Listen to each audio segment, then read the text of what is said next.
to the group leaders to give the feedback. Should we do that? Okay, yeah. Group leaders, fire away with... I think Wendy and Helen first, and I'll know if we get through everyone. Okay. Hi, everyone. As I explained to our group, I don't normally spend my life in Wendy's kitchen, but I have had to today because I couldn't access this conference in my own house. Just don't start me on that. Anyway, I know I'm only allowed to really make 1 point, but I'm going to make 3, if that's all right, very quickly. First of all, Gordon, I think I don't know, is Gordon still there? No, has he gone? Yeah, no, I'm here. I'm here. Oh, you're here, Gordon. You've got a very large fan club that has been building throughout the afternoon. So sorry, I don't mean to make you blush. But no, Wendy, and the more fans, the better. I need them. So you know. Yeah, we'll tell whoever funds, you know, whatever you're working on.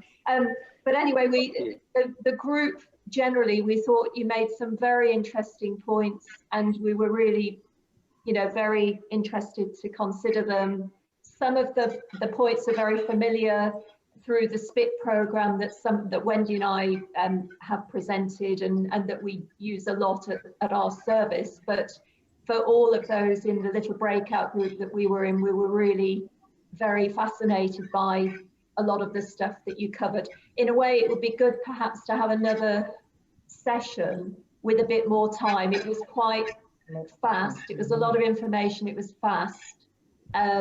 You know, you had to deliver it fast. So it might be nice, Mike, on another day if we can develop that with a bit more time. If Gordon, if you don't mind having the time, taking the time. So that was 1 point. Another point was that Adrian, you came up with some very interesting areas about MIAMS and the domestic violence issues. It was noted in our group that one of our participants in the group particularly, and I think some of us agreed, was that sometimes there is the online process for MIAMS is actually quite a good way of getting somebody at ease, feeling comfortable enough to make a disclosure that will inform the mediation process. And in a way, it can be, that online forum can be more relaxing for some people than actually being face to face. So that was 1 point. And then the proper point, effectively, those two were side issues, was that the book by Lisa Parkinson, Family Mediation, in one of the appendices, she has a screening list that has been created by Paul Kemp, that quite a few of the people, the women in the group that we had in our breakout group actually use when they're doing their MIAM DV screening. And so I thought that was interesting that they actually refer to that specific screening tool, and they find it really helpful. And it's sort of tied in to the domestic violence issues that were raised and how to deal with them in MIAMS. Okay, that's me, sorry. Mike, can I just respond very briefly to that initial invitation by Wendy? Is that okay for timing? Very briefly. So, yeah, just to say that I'm very, very happy to follow up. One of the challenges of this online format is you don't get a feel of the presentations across the day. So my having to dip in and out, I've missed quite a lot, but I have a much clearer sense of the mediation context to the presentation I gave after I gave the presentation. So I would be very happy to follow up, longer period of time, put a workshop aside. Mike, I'll let you follow up on that, but I'm very happy to follow up and commit time to the interest that your group have, mainly because you're also nice to me, but substantively, I'm very happy to do that.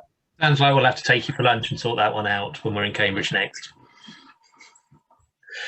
Group 2, Rebecca. Yes, so yeah, I think the first point that came across very strongly was that everyone said it had been a really thought-provoking and excellent conference, and that, you know, all the speakers had given a lot of food for thought for all the mediators.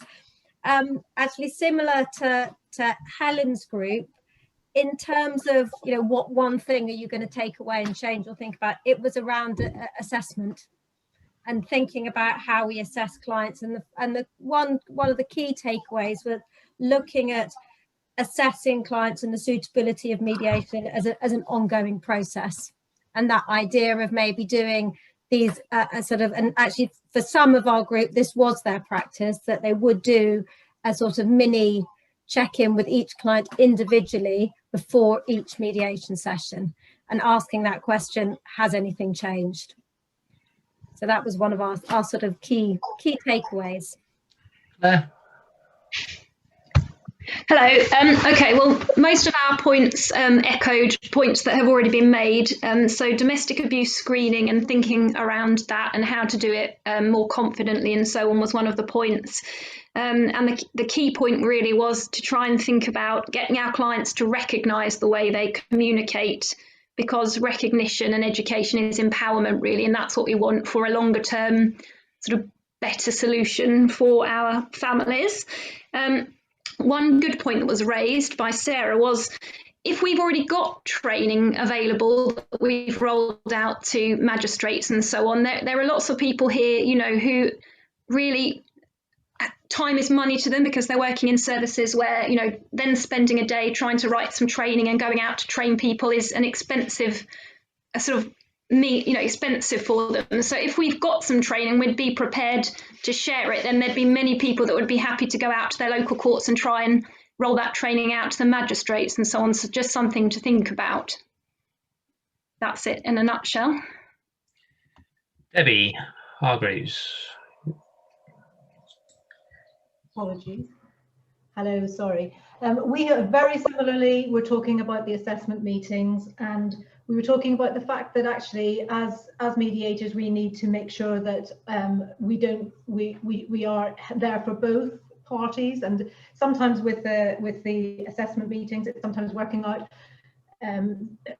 that who holds the power, and the domestic abuse victim and perpetrator. There can be different ways of the abuser being the one without the power in a situation, perhaps with regard to children, and being denied contact, or the allegation of domestic abuse being used as a powerful tool. Our group was talking about how useful it was, however, to have the resources, and talking about the need for there to be something very central and very always continually updated. So I don't know how that's going to be implemented, but that was a plea. Can we please make sure that we update our resources and know who to signpost to? Okay, Debbie Whale.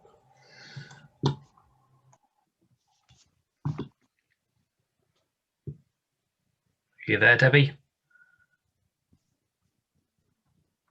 Sorry about that, I was on mute. Yes, thank you very much, Mike. We had a delightful group, but I do think it was a trick workshop to try and distill one suggestion from a group of people.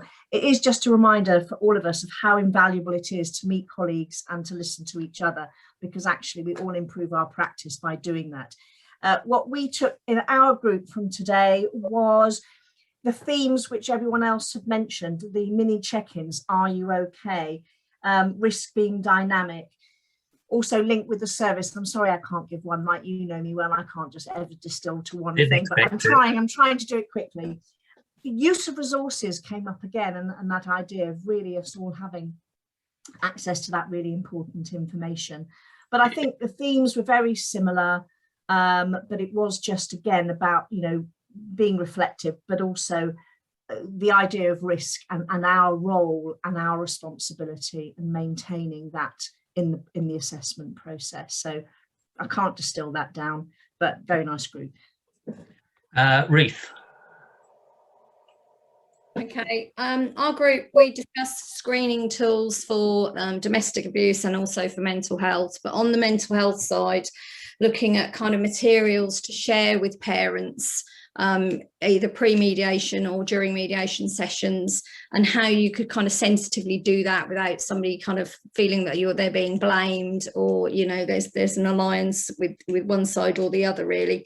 And I think having signposting resources, knowing kind of where in your local district you can signpost people to, you know, is it mediation, is it something else? But I think for the impact of the on mental health for children, I think for our group was kind of the takeaway from today, and being able to really take that into practice and move it forward. Brilliant, thank you. Helen. Very similar for us. We had a brief touched on the screening questions. I think some of the opening up some of the questions for screening for domestic abuse, but primarily our far too short discussion focused on how we frame our questions from the perspective of the experience of the child, rather than treating children as a sort of heading alongside the other issues that have to be addressed.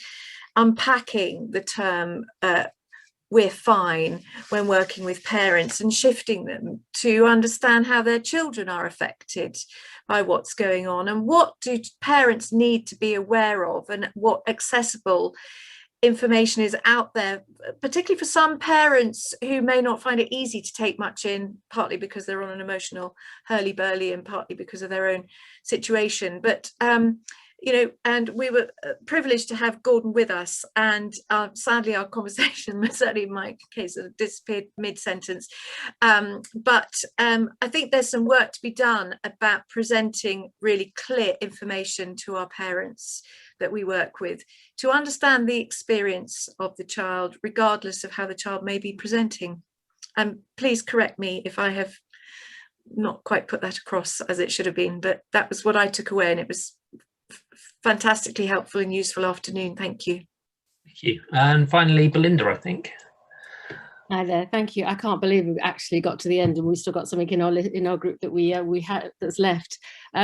We did talk a lot about how we would change our mediation practice, but actually a couple of us also mentioned just questioning how involved we are with the local judiciary and family justice panel, and just the sort of, you know, the question about what are you doing to forward mediation and forward the practice of mediation. And so that's the other thing that we thought was a takeaway.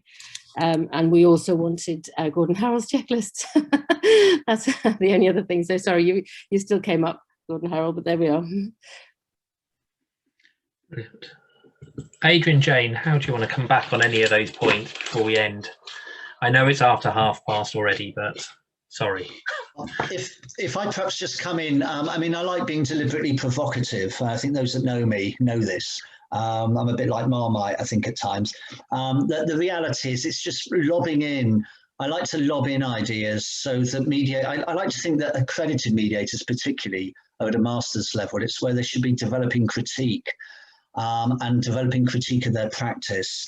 And so, yes, putting in the notion of maybe online, seeing someone physically rather online. The reality is, and it's absolutely right, thanks for that within the group, with the feedback, for some people, they may well prefer, feel far more secure to make a disclosure or to discuss matters online. But it's getting that thinking, it's just getting us thinking what will work and what are the cautions we need to put in place, the pros and cons almost. And Jane? Yes, just it was a real privilege just to be able to dip into the breadth and width of discussions just briefly in each of those 8 groups. And just you had such a short time, but the conversation was immediately focused on all those practice points that have emerged during the day. And I've just been so impressed, not just with the level of speakers, but with the level of the questions, the thought-provoking questions, and the way in which everybody's participated. It's really been as close to being with everybody as it could possibly have been. And I'd just like to commend Mike for the way in which he's managed this whole process, because it is not easy putting on something of this scale. He's far too modest to say so, but I know that the technology behind today has not been straightforward. And so, as well as sort of wanting to thank everybody for all the input, I'd like to thank Mike as well for putting all of this together and putting such a fantastic selection of speakers together, and not including myself in that, but all the external speakers were just so grateful for your time and to the time that everybody else has spent. Thank you, Jane. Yeah, I have an apology to make. I think I put too many speakers in of too high a quality, because there's just so much to get through and so many ideas and thoughts that hopefully you're all going to go away with and cogitate over the next sort of few days. And I think the key thing about these kind of events is going back and thinking about what you're going to do in your practice. Now, there was a few themes I picked out of that list that came forward. One is we've got to have some kind of screening process implemented in the MIAMs, and that hopefully will come out of the MIAM assessment process. But we've got to have something that we can use throughout not only MIAMs but mediation, that we can build on and train on and understand what we're doing, because I think that's a key bit. The communication about mental health, it comes through. It's about the impact of separation. It comes through from the courts wanting us to reduce the impact, to how we deal with it on a day-to-day basis. And the final one is the sharing of resources. Who knows where the local contact centre is, or the local specialist in this or that is. It's so little information out there, and it's always changing. And I think that's something we could work on collectively to make sure we're all better at knowing where to refer a client to quickly, easily, and effectively. And I think that's something we should think about. So I've learned a lot about mediation and what we've got to do, and we've learned a lot. This is the first conference we've done like this, and I'm not going to be rushing back to running a Zoom event with so many elements to it, but I've learned that it can be done, and we can bring people together really effectively. And we hopefully will probably put an event similar to this on next year, and we'll have a range of other things throughout the year. So hopefully you will all be able to come in and take part. I know we're looking at creating a forum where we can have a quarterly chat as mediators. I think that's kind of the place we can share these resources. So watch this space, and the Family Mediation Trust will be doing more work like this as we go forward. So and thank you for joining us. So